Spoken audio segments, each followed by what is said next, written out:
अस्सलाम वालेकुम everybody, welcome back to my channel. मेरा नाम है Rihan and today we are here with a new tutorial. तो गाइस, आज हम स्टडी करने वाले हैं सुप्रीम कोर्ट के बारे में। हम पूरी हिस्ट्री देखेंगे सुप्रीम कोर्ट के बारे में, कब इस्टेब्लिश हुआ था। हम सीजीआई के देखेंगे कि सीजीआई की अपॉइंटमेंट बाय प्रेसिडेंट किस तरह होती है। ठीक है, प्रेसिडेंट का क्या रोल रहता है in terms of the appointment of CGI. काफ़ी इंपॉर्टेंट वीडियो होने वाली है। अगर हम देखें इसकी इंपॉर्टेंस देखें तो ये यूपीएससी के एग्जाम्स में तो इससे क्वेश्चन बनते हैं, सुप्रीम कोर्ट से बहुत ज़्यादा क्वेश्चन बनते हैं, क्योंकि हम देखेंगे सुप्रीम कोर्ट के बारे में सब कुछ। कॉन्स्टिट्यूशन में वो कहाँ पे मेंशन है, कौन से आर्टिकल के अंदर सुप्रीम कोर्ट को मेंशन किया गया या वहाँ पे बताया गया। ठीक है ना, यूपीएससी में इससे बहुत ज़्यादा क्वेश्चन पूछे जा चुके हैं हिस्ट्री में और आगे भी पूछे जाएंगे, क्योंकि बहुत ज़्यादा हार्ड टॉपिक बोलेंगे तो जेके एसएसबी का ये तो फेवरेट टॉपिक है। वहाँ से जेके एसएसबी में से क्वेश्चन पूछे जा चुके हैं। जेके पीएसआई के एग्जाम अब होगा फ्यूचर में, और बाकी जो भी स्टेट लेवल के हों या सेंट्रल लेवल के हों, उन जो भी एग्जाम्स आएंगे सुप्रीम कोर्ट के बारे में या अपॉइंटमेंट ऑफ जजेस के बारे में, इससे क्वेश्चन आते रहते हैं। ठीक है ना, देखो ये जो मैंने सीरीज लाई है इसमें दो पार्ट हैं। एक तो मैंने पहले आपको बेसिक जो थ्योरी होगी, बेसिक थ्योरी हम क्लियर करेंगे, और बाकी जो सेकंड हाफ होगा उसमें हम एमसीक्यू पे ज़्यादा फोकस करेंगे। ठीक है ना, एमसीक्यूज मैंने वो वाले लाए हैं जो already previous year question paper में पूछे जा चुके हैं। ठीक है ना, यहाँ पे आप देख सकते हैं हमारे जो सुप्रीम कोर्ट है उसकी बिल्डिंग यहाँ पे आप देख सकते हैं, और ये आप देख सकते हैं इंसाफ का तराजू। आगे बढ़ने से पहले ज़रूर कहूँगा कि अपने सुल्तान को खुश करो, अपने सुल्तान को मोहब्बत बख्शो, चैनल को सब्सक्राइब करके और वीडियो को लाइक करके। तो अबाउट सुप्रीम कोर्ट हम देखते हैं, सुप्रीम कोर्ट के बारे में हम थोड़ा सा पढ़ लेते हैं, इसकी थोड़ी सी हिस्ट्री देख लेते हैं। ठीक है ना, सुप्रीम कोर्ट अगर हम प्रोविजन देखें तो पार्ट 5 ऑफ द कॉन्स्टिट्यूशन, और आर्टिकल देखें तो आर्टिकल अंडर आर्टिकल 124 से 147 में मेंशन्ड है सुप्रीम कोर्ट के बारे में। ठीक है ना, अगर हम ओरिजिनली देखें, यहाँ पे मैं आपको थोड़ा सा कंपेरिजन करा के बताता हूँ। थोड़ा सा देखें यहाँ पे, अगर हम ओरिजिनल देखें जब इंडियन कॉन्स्टिट्यूशन इनेक्ट हुआ था तब हमारे पास टोटल थे 8 शेड्यूल्स और हमारे पास 22 पार्ट्स थे। ठीक है ना, ये आगे शेड्यूल्स और ये आगे हमारे पास पार्ट्स। ठीक है ना, बट अगर हम करंट बात करें, हमारे पास करंट आ जाते हैं, थोड़ा सा स्पेस मेरे को और चाहिए। अगर हम करंट बात करें तो हमारे पास करंटली आ जाते हैं नियर अबाउट 12 शेड्यूल्स और आ जाते हैं 25 पार्ट्स। इंडियन कॉन्स्टिट्यूशन की बात कर रहा हूँ, ये मैंने यहाँ पे थोड़ा सा मेंशन कर दिया। और अगर हम सुप्रीम कोर्ट की बात करें तो ये आ जाता है पार्ट 5 में, और अंडर आर्टिकल 124 से 147 के अंदर आ जाता है। ठीक है ना, द सुप्रीम कोर्ट, द जजेस of supreme courts are appointed by president. ये बात याद रखना, जो सुप्रीम कोर्ट के जजेस होते हैं उनकी अपॉइंटमेंट किसके द्वारा होती है, प्रेसिडेंट के द्वारा होती है। बट सीजीआई का अगर हम रोल देखें, CJI is appointed by president after consultation with जजेस of supreme court and high courts.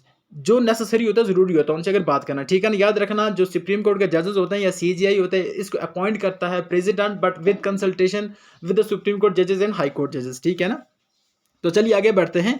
And he can remove, कौन जो सुप्रीम कोर्ट के जजेस होते हैं उनको कौन रिमूव कर सकता है, by office by president. CGI की बात करें या जो भी जजेस की बात करें तो उनको रिमूव कर सकता है by president on recommendation of parliament. ये बात याद रखना, यहाँ पे प्लेजर की बात नहीं हो रही है। ठीक है ना, डॉक्टर ना प्लेजर यहाँ पे नहीं चलता। यहाँ पे अगर पार्लियामेंट रिकमेंड करेगी तभी सुप्रीम कोर्ट सुप्रीम कोर्ट के जजेस को प्रेसिडेंट रिमूव कर सकता है यहाँ से। ठीक है ना, तो आगे चलते हैं। अगर हम चीफ जस्टिस ऑफ इंडिया की बात करें तो उसकी अपॉइंटमेंट होती है ऑफकोर्स प्रेसिडेंट के द्वारा होती है, बट कॉन्स्टिट्यूशन में कहाँ पे मेंशन है, clause 2 of article 124 of the Indian constitution. याद रखना, क्लॉज 2 ऑफ आर्टिकल 124 के अंदर मेंशन्ड है the appointment of CGI of the supreme court.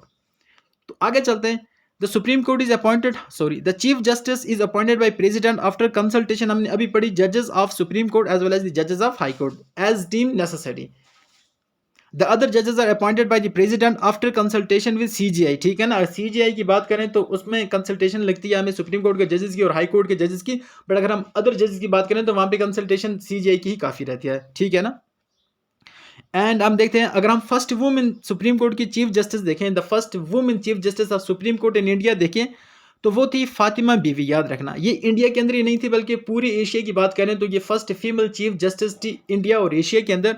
और ये कब बनी थी, 1959 के अंदर इनको सीजीआई बना दिया गया था सुप्रीम कोर्ट का। ठीक है ना, करंट बात करें तो हमारे करंट कौन से, देखो हमारे पिछले जो थे वो थे रमन्ना। ठीक है ना, श्री रमन्ना थे, वो 48 थे, बट ये जो है ये 49 थे। और अगर हम बात करें तो आज डेट है 13 अगस्त 2022, और नियर अबाउट एक हफ्ता पहले की बात, हमारा सीजीआई चेंज हो जाएगा। आज कौन है, उदय उमेश ललित। कौन से हैं, श्री जस्टिस उदय उमेश ललित जी हमारे 49 के चीफ जस्टिस हैं, किसके, इंडिया के। ठीक है ना, याद रखना ये इंपॉर्टेंट है। ठीक है ना, और अगर हम बात करें तो president of India has the power, the parliament of India has the power to increase और डिक्रीज द नंबर ऑफ जजेस इन द सुप्रीम कोर्ट। याद रखना, सिर्फ ये पावर किसके पास है, पार्लियामेंट के पास है, कि जो सुप्रीम कोर्ट के नंबर ऑफ जजेस है उनकी तादाद को ज़्यादा भी कर सकता है और कम भी कर सकता है।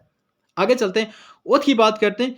कोई भी पर्सन ऑफिस में एंटर होने से पहले या कोई भी जज की बात करें, वो ऑफिस में एंटर होने से पहले क्या लेगा? ओथ लेगा, ठीक है ना? किसके सामने लेगा? प्रेसिडेंट के सामने उसको ओथ लेनी है, ठीक है ना? एफर्मेशन की होती है, ओथ की होती है, दोनों में डिफरेंस बता देता हूं आपको। देखो, ओथ वो पर्सन लेता है जो रिलीजियस किसी रिलीजन में बिलीव करता हो। किसी भी रिलीजन में कोई पर्सन बिलीव करता है तो उसको ओथ लेना पड़ती है। अगर एक बंदा एग्नोस्टिक है या हम बोले उसको एक एथियस्ट है, मुल्हिद है, तो वो क्या करेगा? एफर्मेशन लेगा, ठीक है ना? मतलब वो ईमानदार रहेगा अपने काम के मुतालिक, और कोर्ट के मुतालिक और कॉन्स्टिट्यूशन ऑफ इंडिया के मुतालिक वो क्या रहेगा? ईमानदार रहेगा, ठीक है। सुप्रीम कोर्ट को अगर फर्दर देखते हैं, supreme court under appellate jurisdiction conduct hearing against court of lower order, ठीक है ना? Cases of high courts are brought to the supreme court by constitutional, civil and criminal special permissions.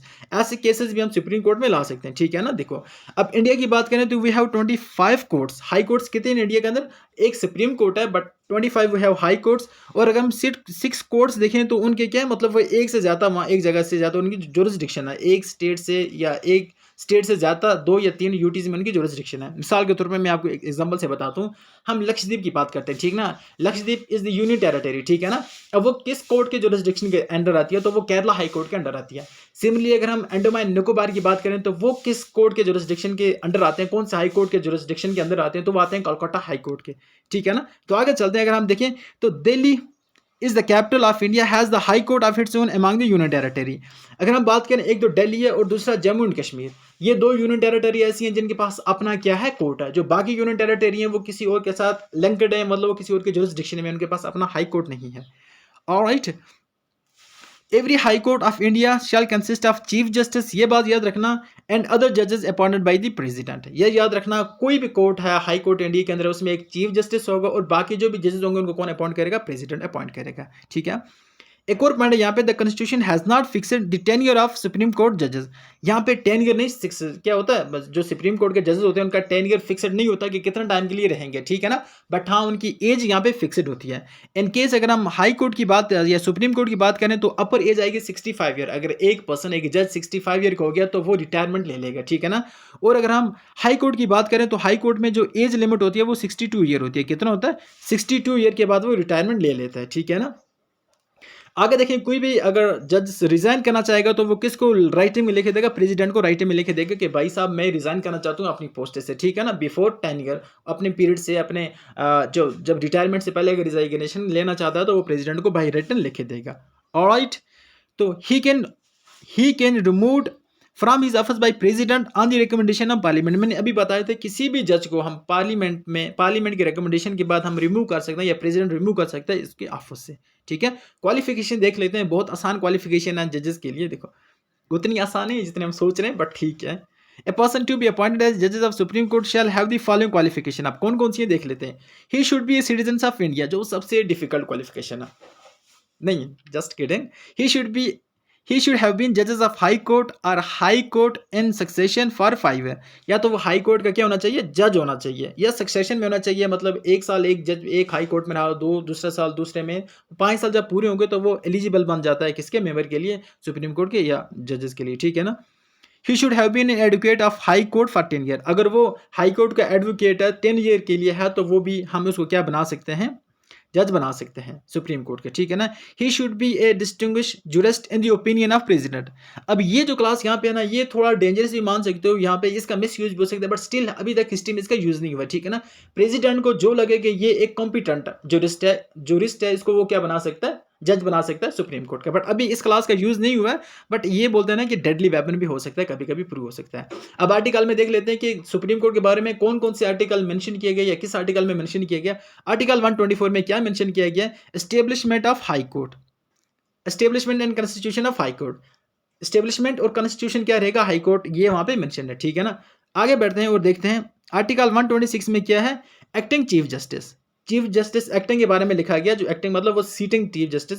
127 में याद रखना एडहॉक जज, ad hoc जजेस। देखो, constitution में क्या होता है कि यहाँ पे कोई टेम्परेरी जजेस बाय नेम मेंशन नहीं है। 2 टर्म होती है ना, एक होता है परमानेंट और दूसरा होता है टेम्परेरी, ठीक है ना? बट इन केस ऑफ जजेस वहां पे टेम्परेरी एज टर्म मेंशन नहीं है। एडहॉक जजेस टेम्परेरी होते हैं, बस उनको एडहॉक मेंशन किया जाता है, टेम्परेरी जजेस नहीं मेंशन किया जाता कॉन्स्टिट्यूशन की लैंग्वेज में। आगे चलते हैं, यहाँ पे देखते हैं आर्टिकल 129 की बात करें तो SC to be court of the record. Supreme court को क्या माना गया? कोर्ट ऑफ द रिकॉर्ड माना गया। इसका मतलब है उसकी जो भी प्रोसीडिंग होगी उनको रिकॉर्ड किया जाएगा और जब जरूरत पड़ेगी तो उसको रेफर किया जाएगा किसी आने वाले फ्यूचर प्रीसीडिंग के लिए, ठीक है ना। आर्टिकल 140 से हम देखते हैं इंटरप्रिटेशन ऑफ द कॉन्स्टिट्यूशन के बारे में लिखा गया कि सुप्रीम कोर्ट किस तरह इंटरप्रेट करेगा कॉन्स्टिट्यूशन ऑफ इंडिया को। 15 कॉन्स्टिट्यूशनल अमेंडमेंट की बात करते हैं, इंपॉर्टेंट अमेंडमेंट है इसलिए मैंने ऐड करने की कोशिश की है। Raise the retirement age of high court जजेस फ्रॉम 60 टू 62। याद रखना अगर क्वेश्चन पूछा गया कि according to which amendment act के सुप्रीम कोर्ट के जजेस जो थे या हाई कोर्ट के जजेस जो थे उनकी एज इंक्रीज करेगी 60 से 62, तो आप बताएंगे क्या 15 कॉन्स्टिट्यूशनल अमेंडमेंट एक्ट। आगे बढ़ते हैं तो 7th कॉन्स्टिट्यूशनल अमेंडमेंट एक्ट में क्या मेंशन है, appointment of additional and acting जजेस ऑफ सुप्रीम कोर्ट। ये बता रहा है कि अपॉइंटमेंट ऑफ एडिशनल और एक्टिंग जजेस ऑफ सुप्रीम कोर्ट, इसके प्रोसीजर बताया गया अमेंडमेंट 7 में, यह 7th कॉन्स्टिट्यूशनल अमेंडमेंट, ठीक है ना। It has provided for the establishment of common high court for 2 और मोर स्टेट्स। आर्टिकल 131 की बात करते हैं, original jurisdiction of supreme court. Alright, article writ jurisdiction of supreme court. याद रखना किसी भी बंदे का अगर फंडामेंटल राइट का हनन हो रहा है या वो वायलेट हो रहा है तो वो सुप्रीम कोर्ट को पहुंच सकता है और वो रिट वहां पे दायर कर सकता है, बट आर्टिकल 32, ठीक है ना। अब इस आर्टिकल को डॉक्टर अंबेडकर साहब ने कहा था it is the heart and soul of the Indian constitution. अगर आर्टिकल 32 है तो फंडामेंटल राइट प्रोटेक्टेड रहेंगे, अगर ये नहीं है तो उसको क्या प्रोटेक्शन मिलेगी। 143 की बात करते हैं, power of president to consult the supreme court. ये इंपॉर्टेंट है, अगर किसी इंपॉर्टेंट मैटर में प्रेसिडेंट कंसल्ट करना चाहता है सुप्रीम कोर्ट को तो वो आर्टिकल 143 के तहत कर सकता है। आर्टिकल 226 की बात करें तो power of high court to issue writs, but इसका जो एरिया है वो वाइडर है, ये फंडामेंटल रिट्स या फंडामेंटल राइट के अलावा भी और मुद्दों पे भी ये क्या रिट इशू कर सकता है यहाँ पे हाई कोर्ट, ठीक है ना। अब चलते हैं हमारे एमसीक्यूज फॉर्मेट की तरफ। ये हमने अभी तक जो थ्योरी पढ़ी इसी पे बेस्ड हमारे क्वेश्चन भी आएंगे, काफी इंपॉर्टेंट क्वेश्चन है और ये जो क्वेश्चन है ये मैंने प्रीवियस ईयर से ढूंढ के लाए हैं, ठीक है ना। अगर आपको हमारी वीडियोस अच्छी लग रही है तो आप इसको जरूर लाइक करेंगे, सुल्तान को मोहब्बत बख्शी जाए, चैनल को लाइक करो और सब्सक्राइब करो। क्वेश्चन फर्स्ट क्या, when was the supreme court of India establish. आपको बताना है कि सुप्रीम कोर्ट ऑफ इंडिया कब एस्टेब्लिश किया गया था, ठीक है ना। देखो यहाँ पे ऑप्शन है आपके पास ए 16 जन 1950, 31 जनवरी 1950, 26 जनवरी 1950 और 15 अगस्त 1950। तो इसका राइट आंसर आ जाएगा ऑप्शन टी, ठीक है ना। 21 जनवरी 1950 को क्या होता, supreme court of India establish किया गया था। आगे बढ़ते हैं, the supreme court of India came into being. अब ये बता दें कि उसकी प्रोसीडिंग कब स्टार्ट हुई थी। एस्टेब्लिश हमें पता है कि 26 जनवरी 1950 में होता, अब उसकी प्रोसीडिंग कब हुई थी। आपके पास 4 ऑप्शन है, आप पढ़े उसका आंसर करें, आपके पास 2 सेकंड है। तो इसका राइट आंसर आ जाएगा ऑप्शन बी 28 जनवरी 1950। 2 दिन के बाद अगर हम देखें तो 2 मार्निंग में 9:45 में क्या होता है कि सुप्रीम कोर्ट की जुरिसडिक्शन स्टार्ट हो जाती है, ठीक है ना, उसकी प्रोसीडिंग सॉरी स्टार्ट हो जाती है।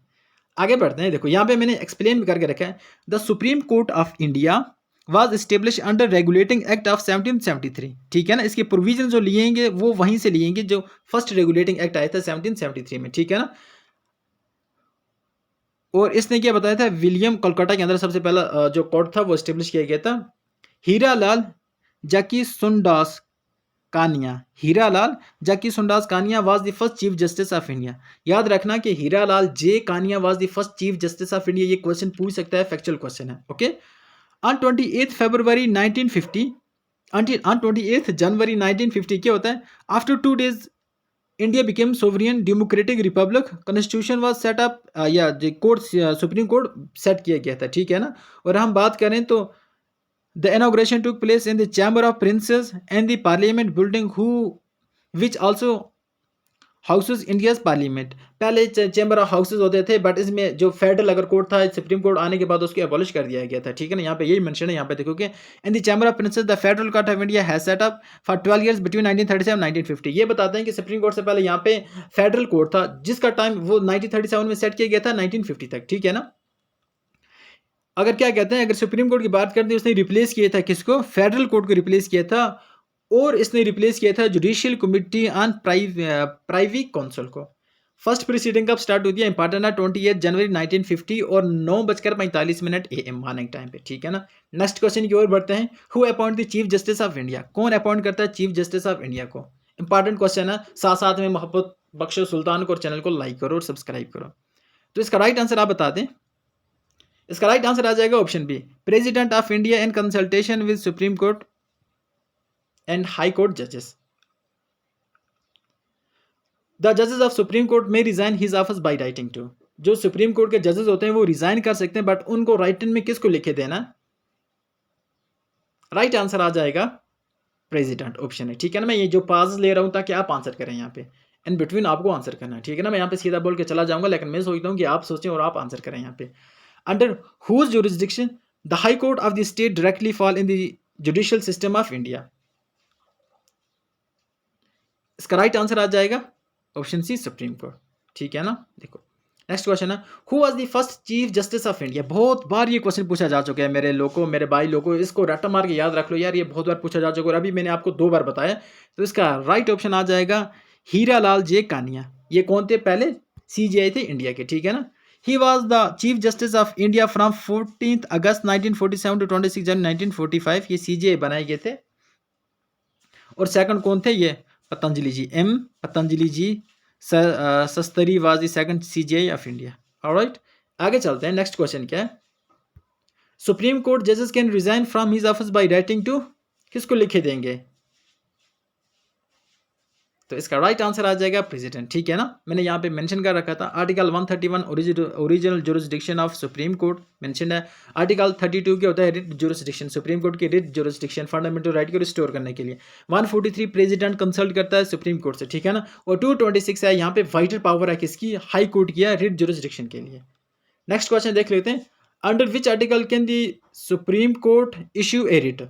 आपको बताना है कि सुप्रीम कोर्ट किस आर्टिकल के अंदर रिट इशू कर सकता है। यहाँ पे हमने आंसर अभी दे दिया, इसका आर्टिकल 132 और हाई कोर्ट 226। हाई कोर्ट 226 में रिट इशू कर सकता है, ठीक है ना। How many year of work experience in high court is required to become chief justice of high court. आपको राइट आंसर बताना है, तो कितना एक्सपीरियंस चाहिए, ठीक है ना, एक आम बंदे को। तो इसका राइट आंसर आ जाएगा 10 ईयर, ठीक है ना। To be eligible to serve in the either position a person must have practice law for at least 10 year. आगे चलते हैं, the power to increase the number of जजेस in the supreme court of India is vested with. मतलब किसके पास power है कि वो नंबर ऑफ जजेस सुप्रीम कोर्ट के अंदर इंक्रीज करे या डिक्रीज करे, ये किसकी जुरिस्डिक्शन है इसकी। तो इसका राइट आंसर आ जाएगा पार्लियामेंट। हमने ऑलरेडी पढ़ा पीछे भी, in the Indian constitution parliament is authorise to regulate जजेस। नंबर इंक्रीज भी कर सकता है और डिक्रीज भी कर सकता है। ऑलराइट, तो ये थे हमारे कुछ इंपॉर्टेंट MCQs और हमने कुछ इंपॉर्टेंट थ्योरी भी पढ़ी किसके ऊपर, सुप्रीम कोर्ट के ऊपर और जजेस के ऊपर पढ़ी। आई होप कि आपको हमारी ये वीडियो अच्छी लगी होगी। अगर आपको ये अच्छा लग रहा है हमारा काम, तो हमारे चैनल को जरूर लाइक करें, हमारे चैनल को सब्सक्राइब करें और अपने फ्रेंड के साथ इसको शेयर करें। तब तक के लिए have a nice time ahead, thank you.